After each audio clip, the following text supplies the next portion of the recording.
Dear students, welcome to Amrit senior secondary school. Class 8 सामाजिक शिक्षा का भाग दूसरा इतिहास आज हम आपको शुरू करवाएंगे।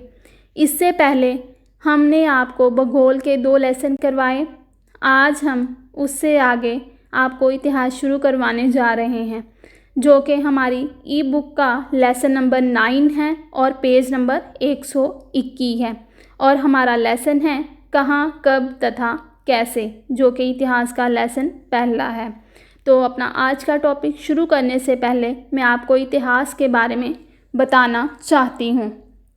बच्चों, इतिहास होता है हमारा अतीत, बीता हुआ समय, जो हमारा कल था, जो बीत चुका है, उसको बोलते हैं हम इतिहास। इतिहास वह विषय है जिसमें किसी देश, समाज तथा मानव से संबंधित सभी घटनाओं का उल्लेख होता है। मतलब जिसमें किसी देश, समाज या उससे संबंधित किसी भी घटना का वर्णन किया जाता है, उसको हम बोलते हैं इतिहास। तो बच्चों, शुरू करते हैं हम हमारा आज का टॉपिक, कहाँ, कब तथा कैसे। आधुनिक युग संबंधी निरीक्षण। इतिहास अतीत का अध्ययन है। इतिहासकारों ने संसार के इतिहास को 3 युगों, प्राचीन, मध्यकालीन तथा आधुनिक युग में विभाजित किया है। इस तरह से भारतीय इतिहास को भी 3 युगों, प्राचीन, मध्यकालीन तथा आधुनिक युग में विभाजित किया गया है। आगे हैं, परंतु इन युगों का समय संसार के भिन्न भिन्न भागों में एक जैसा नहीं है। उदाहरण के रूप में यूरोप में आधुनिक युग का आरंभ 16वीं सदी में हुआ था, जबकि भारत में 16वीं सदी के समय मध्यकालीन युग का आरंभ हुआ माना जाता है, जिस समय बाबर, हुमायूं तथा अकबर जैसे मुगल सम्राटों ने भारत पर राज्य किया था। संसार के जिन देशों ने बहुत तीव्र गति से उन्नति की थी, उन्होंने कम गति से उन्नति करने वाले देशों से पहले आधुनिकता का आरंभ देखा। तो बच्चों, अब हम आपको इसका विस्तार से बताते हैं। इतिहास होता है हमारा बीता हुआ समय, हमारा कल। तो हमारे इतिहासकारों ने संसार के इतिहास को 3 कालों में विभाजित किया। वह 3 काल हैं, प्राचीन काल, मध्यकालीन तथा आधुनिक युग। प्राचीन मतलब पुराना, मध्यकालीन मतलब मध्य युग, मतलब मुगल काल का राज्य। तो हमारे भारतीय इतिहासकारों ने भी भारतीय इतिहास को 3 युगों में बांटा है। वही 3 युग प्राचीन काल, मध्यकालीन काल तथा आधुनिक युग में विभाजित किया है। बच्चों, आगे हैं, परंतु ये तीनों कालों के शुरू होने का समय हर जगह एक जैसा नहीं है। मतलब ये प्राचीन काल, मध्यकालीन काल, आधुनिक युग हर समय एक ही समय पर हर स्थान पर शुरू नहीं हुए। हर देश में इसका समय अलग अलग रहा। अगर हम यूरोप की बात करें तो ये वहाँ पर 16वीं सदी में शुरू हुआ। कौन सा काल वहाँ 16वीं सदी में शुरू हुआ? आधुनिक काल। तो तब भारत में, जब वहाँ पर आधुनिक काल का आरंभ हुआ, तब भारत में मुगल कालीन काल मतलब मध्यकालीन काल चल रहा था। मुगल बादशाहों का राज्य था हमारे भारत में। तो तब यूरोप में आधुनिक काल का आरंभ हुआ। तो जो बादशाह हमारे भारत पर राज कर रहे थे, उनमें बाबर, हुमायूं तथा अकबर के नाम प्रमुख हैं। ये सब बादशाह इस्लाम धर्म से संबंधित थे और संसार में यूरोपियन देशों ने बहुत तेज़ गति से तरक्की की, उन्नति की।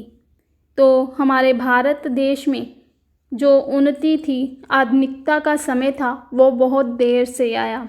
तो इस प्रकार हमारे जहाँ आधुनिक काल का आरंभ भी यूरोपियन देशों से काफ़ी समय के बाद में शुरू हुआ। तो यूरोपियन देशों का ये समय 16वीं सदी और हमारे भारत का ये आधुनिक समय 18वीं सदी में शुरू हुआ। आगे है बच्चों, भारत में आधुनिक युग का आरंभ 18वीं सदी में मुगल सम्राट औरंगजेब की मृत्यु के पश्चात हुआ। इस समय दौरान बहुत सारी पुरानी शक्तियाँ कमज़ोर होने लगी तथा उनके स्थान पर बहुत सी नई शक्तियाँ जैसे कि मराठे, सिख, रुहेल, पठान और राजपूत आदि का उत्थान हुआ। इनके परस्पर संघर्ष ने बहुत सी विदेशी शक्तियाँ जैसे कि पुर्तगाली, डच, अंग्रेज़ों तथा फ्रांसीसी आदि को भारत में अपनी सर्वोच्चता तथा साम्राज्य स्थापित करने का निमंत्रण दिया। भारत में इन यूरोपियन शक्तियों के आने से आधुनिक युग का आरंभ हुआ। आगे है बच्चों, इसलिए यूरोप में आधुनिक युग का आरंभ 16वीं सदी में हुआ, जबकि भारत में इसका आरंभ 18वीं सदी में हुआ था। विदेशी समाज की अपेक्षा भारतीय समाज में बहुत सी कुरीतियाँ प्रचलित थीं, जिनको जड़ से समाप्त करने के लिए भारतीय समाज सुधारकों ने बहुत से प्रयास किए। उस समय आर्थिक क्षेत्र में भी बहुत सी त्रुटियां पाई जाती थीं, इसलिए कई भारतीय शासन प्रबंधकों तथा अर्थशास्त्रियों ने कृषि, व्यापार तथा उद्योगों की ओर विशेष ध्यान दिया तथा भारतीय अर्थव्यवस्था में पाई जाने वाली त्रुटियों को दूर करने का प्रयत्न किया। बहुत से स्कूल तथा कॉलेज स्थापित किए गए। यहाँ पर पूर्वी भाषाओं मतलब भारतीय भाषाओं के साथ साथ कई विदेशी भाषाओं का ज्ञान भी दिया जाता था। पश्चिमी शिक्षा तथा साहित्य के साथ साथ पश्चिमी विचारों ने भी भारतीयों को जागृत किया। इस तरह से भारत में आधुनिक युग का आरंभ हुआ। तो बच्चों, हम आपको इसका विस्तार से वर्णन बताते हैं कि भारत में आधुनिक युग का आरंभ जो था वो मुग़ल सम्राट औरंगजेब की मृत्यु के बाद शुरू हुआ। मतलब भारत में 18वीं सदी में आधुनिक काल का आरंभ हुआ। इसी सदी में और भी बहुत सी शक्तियाँ जैसे मराठा, सिख, पठान, राजपूत आदि अस्तित्व में आने लगी, परंतु ये शक्तियाँ भारतीय सत्ता प्राप्त करने के लिए आपस में लड़ती रहती थी और इन्हीं झगड़ों का फ़ायदा, लड़ाई का फ़ायदा उठाया विदेशी शक्तियों में, जिनमें अंग्रेज, पुर्तगाली, फ्रांसीसी तथा डच आदि शामिल थे।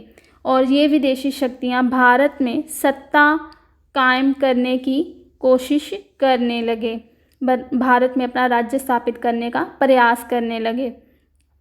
इन्हीं यूरोपियन शक्तियों के आने से भारत में आधुनिक काल का आरंभ हुआ। आगे है बच्चों, जैसे ही भारत में आधुनिक काल का आरंभ हुआ, तभी से भारतीय समाज में बहुत सी बुराइयां प्रचलित थी। मतलब जब भारत में आधुनिक काल शुरू हुआ तब भारत में बहुत सी जो बुराइयां थी वह चली आ रही थी, जैसे जाति प्रथा, सती प्रथा, पर्दा प्रथा इत्यादि। इन बुराइयों को ख़त्म करने के लिए हमारे जो भारत के समाज सुधारक थे उन्होंने बहुत से प्रयास किए, बहुत से आंदोलन चलाए। उस समय आर्थिक क्षेत्र में भी बहुत सी कमियां थी और इन कमियों को दूर करने के लिए जो हमारे भारत के शासक थे, जो राज्य कर रहे थे, उन्होंने कृषि, व्यापार तथा उद्योगों की ओर विशेष ध्यान दिया। और उस समय भारत में बहुत से स्कूल तथा कॉलेज भी खोले गए। कब? जब आधुनिक काल शुरू हुआ और यहाँ पर भारतीय भाषाओं के साथ साथ विदेशी भाषाओं की भी शिक्षा दी जाने लगी। इसका परिणाम ये हुआ कि देश के लोगों में जागृति आई और जो आधुनिक युग का ही प्रतीक थी। मतलब जागृति आने से उनको अपने हक के बारे में, अपने अधिकारों के बारे में ज्ञान प्राप्त हुआ और ये हमारे आधुनिक युग का प्रतीक था। तो बच्चों आगे पढ़ते हैं हम। जैसे ही भारत के लोगों ने पश्चिमी सभ्याचार, इतिहास तथा दर्शन शास्त्र की शिक्षा प्राप्त की तो उनमें स्वतंत्रता, समानता तथा भ्रातृत्व की भावना पैदा हुई। भ्रातृत्व मतलब भाईचारे की भावना पैदा हुई। अब भारतीय लोग अपने देश में अंग्रेजी राज्य तथा अपनी मातृभूमि के शोषण को कैसे सहन कर सकते थे। इसलिए उन्होंने अंग्रेजी साम्राज्य के विरुद्ध राष्ट्रीय आंदोलन शुरू कर दिया। उन्होंने बहुत सी कुर्बानियाँ देने तथा असहनीय दुखांतों के बाद पश्चात 1947 ईस्वी में स्वतंत्रता प्राप्त की। आगे बढ़ते हैं हम। भारत की स्वतंत्रता के बाद पश्चात इसके पुनः संगठन का कार्य तथा इसकी अर्थव्यवस्था को पुनः स्थापित करने का कार्य आरंभ हुआ। भारत ने लगभग पिछले 65-60 वर्षों के प्रयास तथा निरंतर उन्नति करने के बाद संसार के महान देशों में अपना स्थान स्थापित किया। इस तरह भारतीय आधुनिक युग बहुत दबाव, चुनौतियों तथा उतार चढ़ाव से भरा हुआ है, परंतु अभी भी हम भारतीय लोग धीरे धीरे उन्नत तथा समृद्ध होने का प्रयास कर रहे हैं। समृद्ध मतलब खुशहाल होने का प्रयास कर रहे हैं। तो बच्चों, अब हम आपको इसका विस्तार से बताते हैं कि जैसे ही भारत के लोगों ने पश्चिमी शिक्षा का ज्ञान प्राप्त किया, तभी से उनमें पश्चिमी सभ्याचार मतलब संस्कृति तथा उनके इतिहास को जानने की जो उत्सुकता थी वह बढ़ने लगी। उन्होंने उनके इतिहास के बारे में भी ज्ञान प्राप्त किया। इससे भारत के लोगों में क्या हुआ, आपसी भाईचारे की भावना पैदा हुई। उनको अपने अधिकारों के बारे में और ज़्यादा पता चला। अब भारतीय लोग अंग्रेज़ों की जो गलत नीतियाँ थी, उनकी जो चालें थी, उनको वह समझने लगे। तो अपने देश को मतलब भारत को अंग्रेज़ों से वह मुक्त करवाने के लिए, आज़ाद करवाने के लिए अब भारतीय लोगों ने उनके विरुद्ध आंदोलन करने शुरू कर दिए, क्योंकि अंग्रेज़ भारत में आए ही भारत पर अधिकार करने के लिए थे। तो भारत को आज़ाद करवाने के लिए हमारे जो देशभक्त थे, उन्होंने आंदोलन करने शुरू किए। तो अंत में हमारे देश के क्रांतिकारियों ने भारत को अंग्रेज़ों से 1947 को मुक्त करवाया, मतलब आज़ाद स्वतंत्र करवाया। और हमने बहुत से देशभक्तों की कुर्बानियों के बाद इस आज़ादी को प्राप्त किया है। मतलब हमारे देश के बहुत से महान समाज सुधारकों ने, बहुत से क्रांतिकारियों ने अपनी जान की परवाह ना करते हुए देश को आज़ाद करवाया और बहुत से उनके शोषण को, जुल्मों को सहा, और हमने 1947 में आज़ादी प्राप्त की। बच्चों, आगे है, भारत के आज़ाद होने के बाद देश की अर्थव्यवस्था को फिर से स्थापित करने का कार्य जो था शुरू हुआ। मतलब अब हम फिर से शुरू अपने देश की अर्थव्यवस्था को शुरू करने जा रहे थे। तो उसको फिर से कैसे खड़ा करना है अपने देश को, ये काम शुरू हो गया। भारत ने अपनी लगातार 65-60 वर्षों के प्रयास के बाद देश को तरक्की के रास्ते पर आगे बढ़ाते हुए अपना नाम संसार के महान देशों में शामिल किया। तो आज भी भारत की ये कोशिश लगातार जारी है। वे आज भी भारतीय लोगों के साथ भारत की जो कोशिशें हैं, चुनौतियों का सामना करते हुए भारत के लोग आज भी विदेशों में अपना नाम जो है कमा रहे हैं और अपने देश को, भारत देश को बुलंदियों तक पहुंचा रहे हैं। इसके साथ ही बच्चों, हमारा ये आज का टॉपिक जो है ख़त्म होता है। इससे संबंधित मैं आपसे 5 प्रश्न पूछूंगी, जो आपने इसी ऑडियो को ध्यान से सुनकर फिर अपनी कॉपियों पर करने हैं। तो बच्चों, इसका पहला क्वेश्चन है, पहले 3 खाली स्थान हैं। तो पहला खाली स्थान है, इतिहास डैश का अध्ययन है।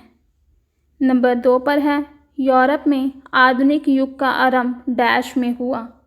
नंबर 3 पर है, भारत में भारतीय भाषाओं के साथ साथ डैश भाषाओं का ज्ञान भी दिया जाने लगा।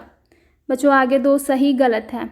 तो चौथा है, 18वीं सदी में भारत में कोई भी कुरीतियाँ प्रचलित नहीं थी। आगे नंबर 5 पर भी सही गलत है। भारतीय इतिहास को प्राचीन तथा मध्यकालीन युग में बांटा गया है। तो बच्चों, इसके साथ ही हमारा आज का इतिहास का पहला टॉपिक ख़त्म होता है। धन्यवाद।